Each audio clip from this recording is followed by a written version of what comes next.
Pinabulaanan ng Municipal Tourism Office ng Sagada na nagka-overcrowding sa dinarayong Marlborough Hills. Kasunod yan ang nag-viral na Sea of Crowds umano sa halip na Sea of Clouds. Nakatutok si Breves Bulsao ng GMA Regional TV1 North Central Luzon.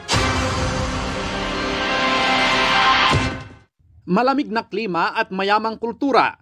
Bonus pa ang naggagandahang tanawin gaya ng falls at pamusong sea clouds ng Marlborough Hills. Ilan lang yan sa mga ipinagmamalaki ng Sagada Mountain Province. Pero sa nagdaang long weekend, hindi Sea of Clouds ang dinatnan ng ilang turista, kundi Sea of Crowds umano. Madaling araw pa lang kasi marami na ang nakapila para mag-hike sa bundok. Pero sabi ng Municipal Tourism Office, manageable naman ang pagdagsa ng turista sa kanilang lugar. Normal lang daw ang maraming bilang ng turista lalo kung weekend o walang pasok. Pero paglilinaw nila, hindi overcrowding ang nangyari sa sikat na Marlborough Hills noong Sabado at Linggo, August 19 hanggang 20. 800 daw ang tourist capacity ng bundok at 700 lang ang naitalang bilang ng mga namasyal noong nakaraang long weekend. Nag-book naman sila unlike sa case na pupunta sila sa loob and then isa rin yung paglalabas ng gawin.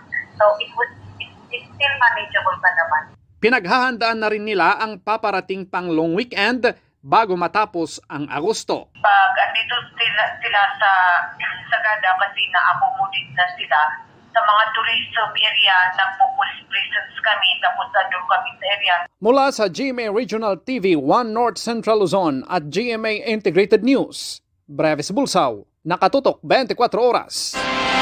Mga kapuso, kasama nyo kami 24 oras. Mag-subscribe sa GMA Integrated News sa YouTube. Sa mga kapuso abroad, bisitahin ang GMA Pinoy TV at www.gmanews.tv.